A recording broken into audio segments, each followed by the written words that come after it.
Hello and welcome back to more theory discussion for Final Fantasy VII Rebirth.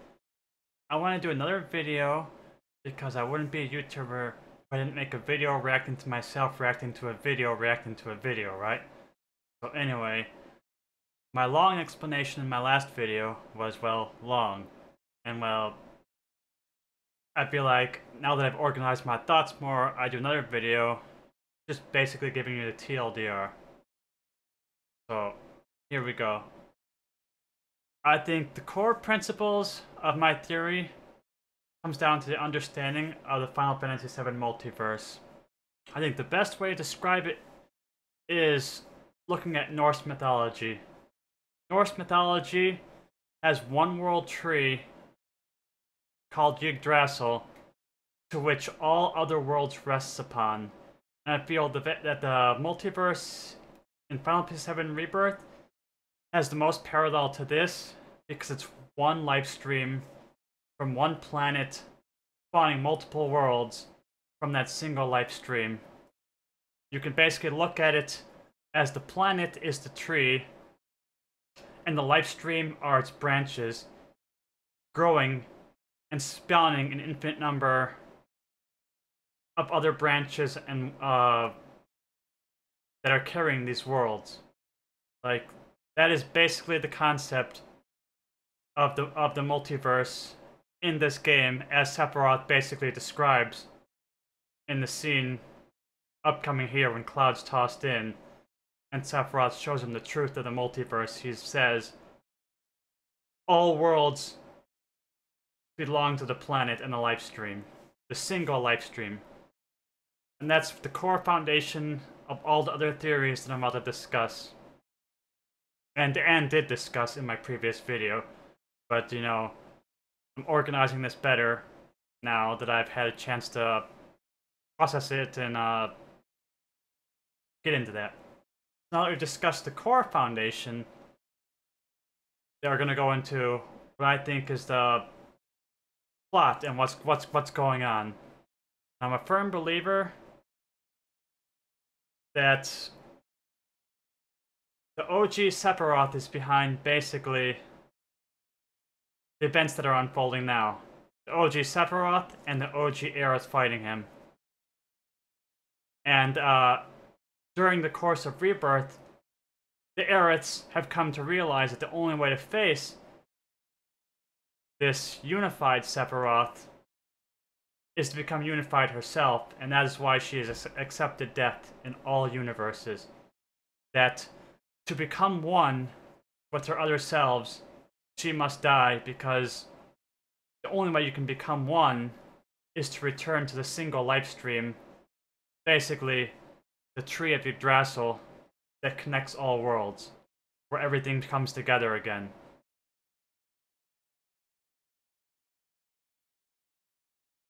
Checking my notes. I haven't actually used notes because even though I organized my thoughts, I'm not best organization at this point. I'll even be editing this video to get these comments out too.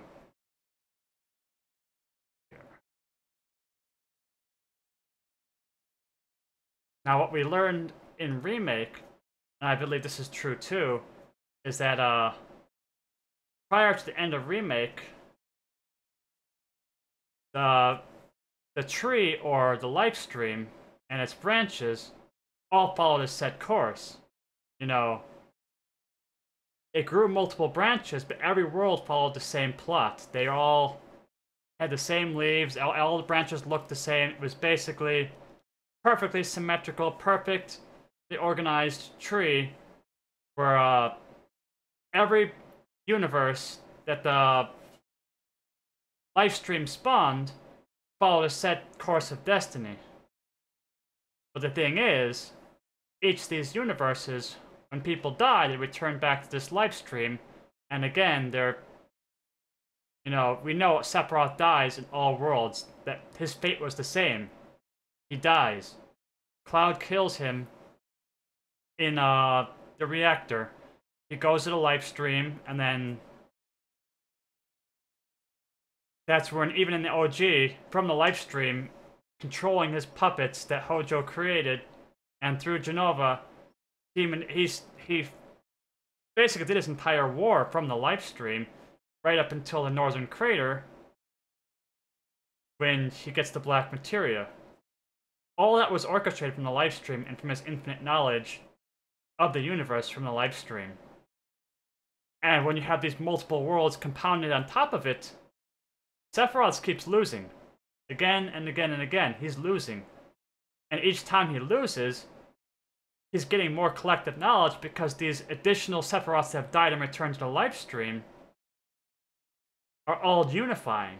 It's one Sephiroth, and that's when his machinations go into motion and the events of Remake take course where, you know, he's tired of losing, and he's like, you know what?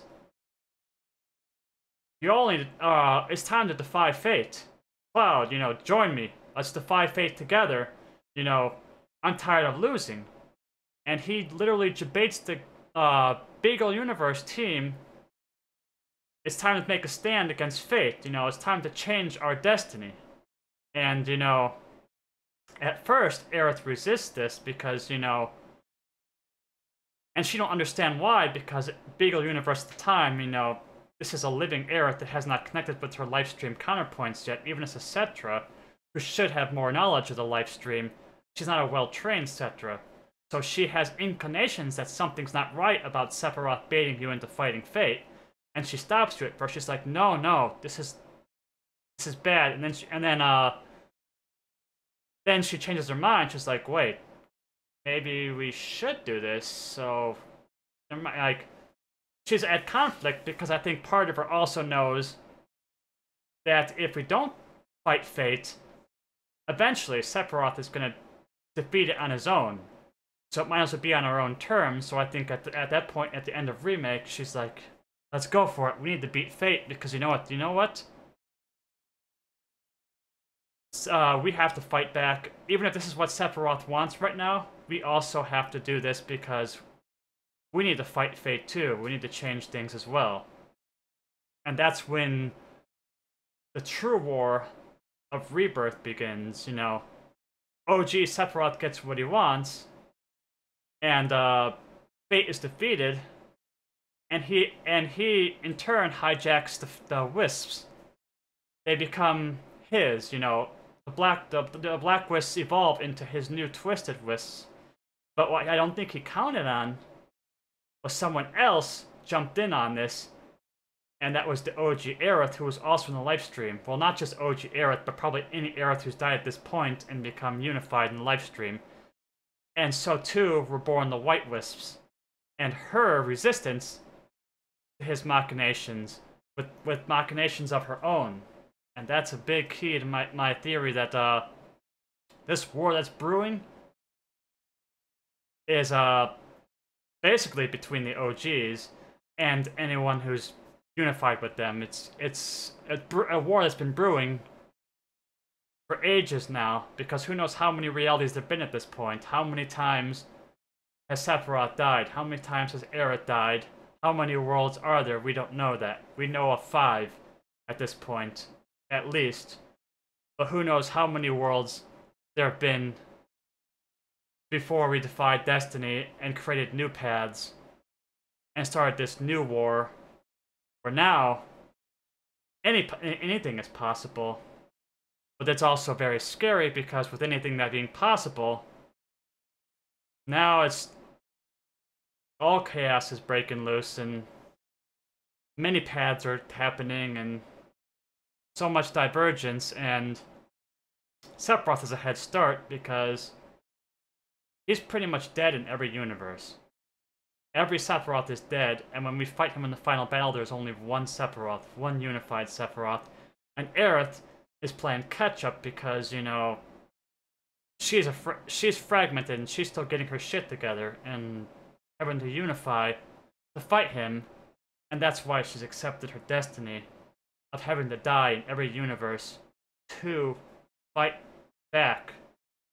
And she's also controlling the White Wisps, and as more Aeriths die, she's gaining strength over those wisps and more control, and using them to help Zack and Cloud and her friends, and even controlling the weapons now, which is something that's new compared to the OG, where the weapons are just rampaging beasts controlled by the planet, and not Aerith. And these weapons are much more controlled and organized. So the theme of Rebirth really was just new hope and starting to fight back and catching up on terms with Sephiroth. And going into the next game, whatever it entitled that, is going to be continuing on that front. And the whole theme of reunion is going to come to not just Sephiroth's reunion of worlds where he's just trying to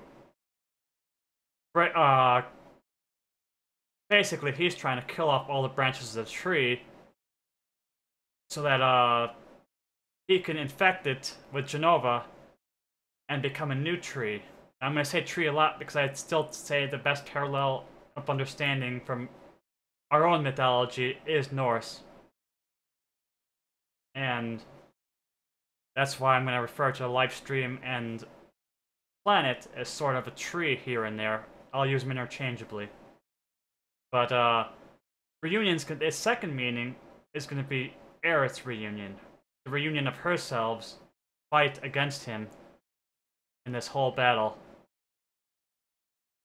And it's going to be an interesting fight for sure.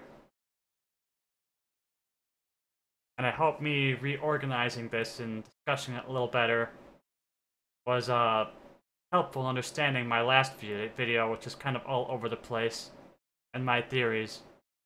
And one more core theory I wanted to discuss was the whole Cloud theory and what he saw at the ending. That's the other, elephant in the room. Is Aerith alive or isn't she alive? That's what the video is discussing right now when it's talking about the credits and whatnot. Is this Aerith or Aerith?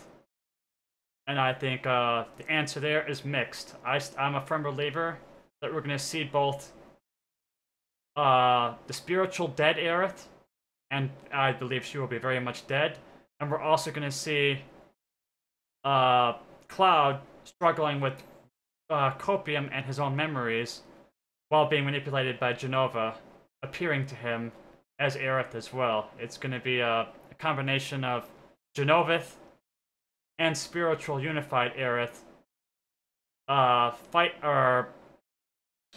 dealing with or interacting with Cloud. And of course, as we know in the end, what's going to put Cloud back together is going to be Tifa. At some point, she's going to go into his mind and sort all his shit out so he understands, like, who he really is and the truth of everything. That's going to be a big thing, too. And that's also a big part of discussion in Rebirth, like, when he knocked her into the Mako, and she saw the war down there, Sephiroth knows how dangerous Tifa is because that unified Sephiroth knows Tifa's the one that puts him back together. He wanted her dead, and he went after her in the livestream, if you recall. She is a pivotal, probably the most important piece to putting Cloud back together so he can bring an end to Sephiroth in all realities. And he knows that because he knows the truth of all realities already. He's got a head start. And Tifa's his biggest threat, which is why throughout the entirety of Rebirth, he's showing discontent. Don't trust her. She has no scar. She died, etc. And then going after her and trying to kill her in the livestream.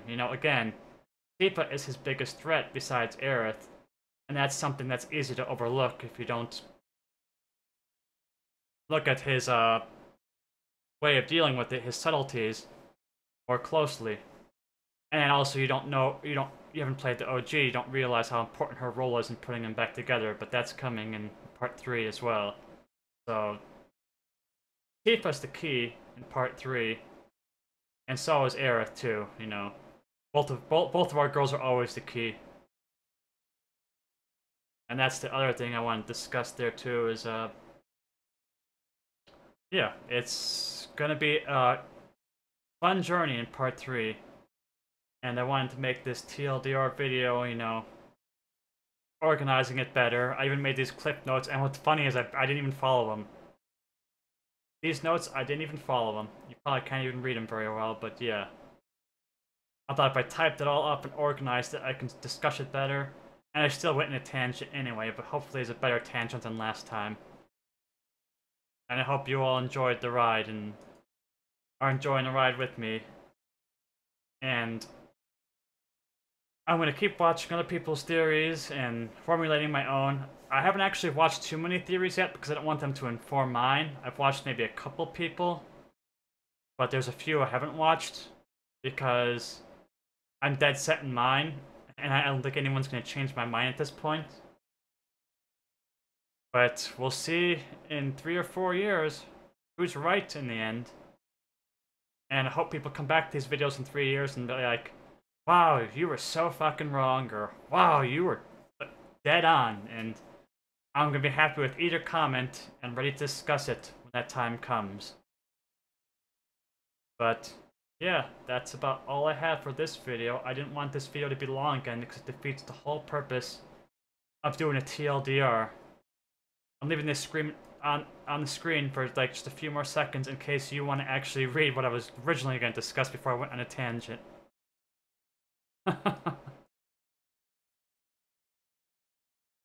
Yeah, this was my cliff notes that I was going to follow when I made this video before I decided to go on a tangent again. But yeah, there you have it. I hope you enjoyed my new TLDR rant, and I'm going to end it there because otherwise I'm going to go into another tangent. See you in the next one.